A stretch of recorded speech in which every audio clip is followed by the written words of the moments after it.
¿Cómo observa la situación?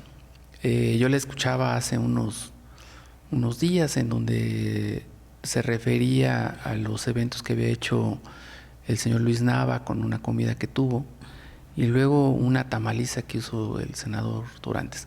¿Cómo observa en general la situación política? Pues ya todo el mundo se quiere posicionar, ¿verdad? La primera crítica que yo hice es a utilizar recursos en esas grandes comilonas, o sea, bueno, desde la austeridad republicana, eso no está bien visto. Ahora, también se ve como de promoción personal, entonces también desde mi partido no está bien visto, ¿no? Porque no es tiempo electoral, no es tiempo. Entonces, pues sí, ya se empieza a debatir, aunque no sea tiempo electoral, se empiezan a posicionar personajes, ¿no? Pero pues sí, le digo, para mí no es tiempo de estar hablando del tema. ¿Y qué haría el partido? ¿Interpondrá alguna queja? ¿O no, nada más es una expresión pública? Fíjese que somos un partido muy joven. Diríamos como de pocos años. ¿Cuántos años tenemos? Apenas 10 de formado. Entonces, desde mi punto de vista, para mi partido es más importante la institucionalización, el fortalecimiento, el cómo hablar con la gente para, junto con la gente, lograr lo que se cubran estas necesidades y eso para mí representa mucho más importancia. Sobre lo que estábamos hablando antes, cómo ha crecido Querétaro, qué necesidades existen en cada zona, qué programas tenemos, qué propuestas, eso me parece como mucho más de mayor importancia que uno u otro personaje, ¿no? Pero si anda utilizando o se anda promocionándose, ¿no le preocupa como que ya están adelantados en un tema político? Claro, sí, pero digamos ¿No ha visto los espectaculares de Marco del Prete? Sí, es verdad, ya lo están posicionando ahí. Uh-huh. ¿Y cuál sería la respuesta política contundente? ¿No le pedirían al Instituto Electoral que hiciera algo? ¿O lo ven bien? Pues lo hablaré con mis colegas. ¿Usted de entrada lo observa correcto? Estas comilonas, por ejemplo. Y luego en los ranchos de los personas que han detonado el sector inmobiliario, los García Alcocer, ¿no? O sea, toda una serie de mensajes. ¿Cómo los observan desde Morena? Pues consideramos mucho más grave la privatización del agua, la privatización de la tierra, la corrupción, y que claro, o sea, estos son como destellos, ¿verdad? Estas comilonas. Pero digamos, de fondo está el despojo. Eso es más grave. Pues que están ahí unidos. Eso es más grave. Ahí están los políticos y los empresarios. Uh-huh. ¿No les preocupa? El despojo sí nos preocupa. Ok. Entonces, ¿ve una sucesión adelantada del PAN? ¿Usted ve que ya se están adelantando los tiempos? Pues ellos pueden hacer lo que quieran, ¿verdad? Pero digamos que desde nuestro punto de vista es... o sea, esto es una minucia, claro, frente a, por ejemplo, la 5 de febrero, ¿no? Okay. Para nosotros es más importante ver casos emblemáticos de corrupción. ¿La 5 de febrero es un acto de corrupción? Es un acto de corrupción, o sea, costó no sé cuántas veces más de lo que realmente debería haber costado, ¿no? Pero tampoco allá se han iniciado, sus diputados no han iniciado ningún tipo de auditoría, no han fijado una postura muy clara. ¿Qué le ha faltado a Morena? Estoy diciendo que somos jóvenes, es un partido muy joven y nuestro reto es de institucionalización y de fortalecimiento de la base social, que ahora esa es nuestra meta. La afiliación, el ir como siempre de casa en casa, platicando con la gente, dando información del periódico Regeneración y construyendo desde las bases, con la gente, las opciones. Y digo, es la segunda dirigente y doctora, ¿verdad? La doctora Benítez primero y después usted también es doctora de profesión. Soy médica general, soy maestra en psicología educativa y estudié ciencias sociales, doctorado en ciencias sociales.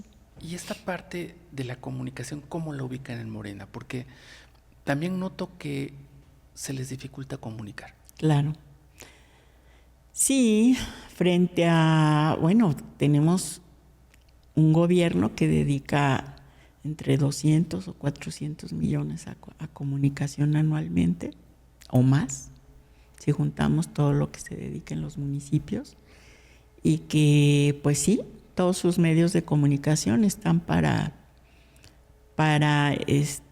ensalzar al gobierno en turno y si acaso un 1 o 2% para denostar a Morena, ¿no? Cuando sale.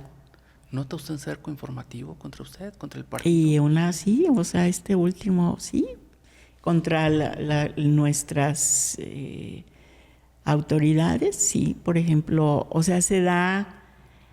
utilizan lo que yo he vivido. O sea, por ejemplo, ponen en mi boca cosas que yo no dije, o sea, los titulares, o editan lo que yo digo y ponen en donde me equivoqué, justamente ahí eso es lo que ponen, ¿no? Entonces, y entonces si hacen lo mismo conmigo y hacen lo mismo con otros compañeros, pues nos echan a pelear y pues no. O el fenómeno que hubo con el doctor Gilberto Herrera, ¿no? Que de repente todos los medios acusándolo de corrupción y lo que él dice, eso no se publica, ¿no? Lo que él dice, sí hay una dificultad con los medios. ¿Cómo hacerle? ¿Cómo contrarrestarlo? Porque sí, son un partido joven, pero tenían un gran comunicador y creo que la señora, la presidenta Claudia Sheinbaum también comunica muy bien. ¿Cómo hacerle en Querétaro para poder comunicar? Pues sí, necesitamos justo organizarnos, prepararnos y tener una alternativa de comunicación. ¿Se sienten hostigados?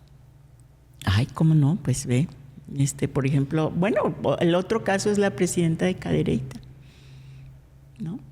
¿Qué le pasa? O sea, pues ella fue elegida democráticamente y magnifican las críticas, magnifican que ahorita el conflicto que hay en respecto a si se hace independiente Bizarrón o no, y el que ella diga, pues sí, hay que hacer una encuesta para que la gente decida si quiere independizarse o no, y pues ahí se desata una retahíla de comentarios que los medios magnifican.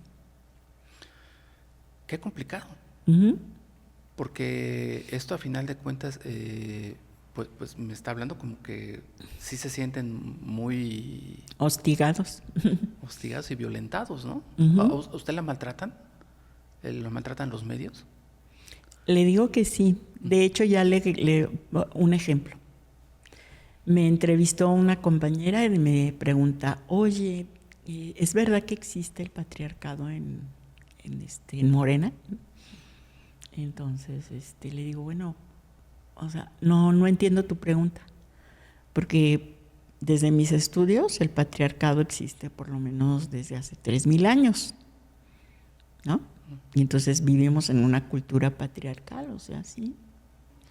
No, pero en Morena, que tú estás dominada por un patriarcado, no sé qué digo. O sea, te vuelvo a repetir que no entiendo qué me estás diciendo, ¿no?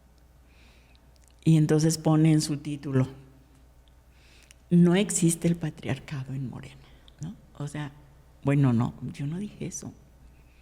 Yo no dije eso. ¿No? ¿Cómo hacerle, Presidenta, para conjuntar y que también se vean unidos? Porque si observamos, no se ven muy unidos, que digamos. O sea, en el Congreso del Estado, por ejemplo, hay claramente dos grupos. Unos que jalan con pues Luis Humberto, que está ahí, Ulises Gómez de la Rosa, Sinue, Homero. Y del otro lado, pues los que siguen al coordinador, que es Edgar Insunza. Eso se ve en el Congreso del Estado. Los diputados federales también como que no están muy unidos. El doctor Gilberto por un lado, Luis Humberto por otro, Astudillo, que llega también por la coalición, pues por otro lado. ¿Cómo hacerle para construir la unidad? Debe haberla. Debemos, mire, yo como lo veo, yo escuché ayer a la presidenta Claudia Sheinbaum con una altura de miras en donde puede hablar con Trump, puede defender a México y puede, cuando ella dice ayer, bueno, la reforma judicial va. Entonces, que no tengamos esa altura de miras aquí en Querétaro y no le ofrezcamos al pueblo de Querétaro la posibilidad de la democracia en el Poder Judicial, cuando ya toda la nación pues está de acuerdo. Yo creo que deben de superarse esas cuestiones personales y francamente tontas por pues la unidad en sacar la reforma judicial, la unidad en hacer el seguimiento del presupuesto, porque bueno, pues ya lo del que fue una disputa, ¿no? Ahí quién votó a favor, quién votó en contra del presupuesto, pero tener altura de miras en que el presupuesto no es un cheque en blanco, que nos podemos unir en seguir el presupuesto y dar alternativas. Lo veo o sea complicado. Que, ¿Ve complicado, por ejemplo, ver unido a Sinue con Edgar Insunza en el Congreso? No debería de ser, o sea, deberíamos... Yo le pregunto, pero no lo veo muy complicado, porque ninguno de los dos habla bien de ninguno de los dos. O sea, cuando uno eso dicen los medios. No, bueno. O eso dicen los medios de mí y de Sinue, por ejemplo. Y yo hablo con Sinue y hablo con la misma cordialidad que trabajé con él 2 años, hace 10 años, yo trabajé junto con él. Entonces, ¿cuánto es el que los medios son los que están utilizándolo?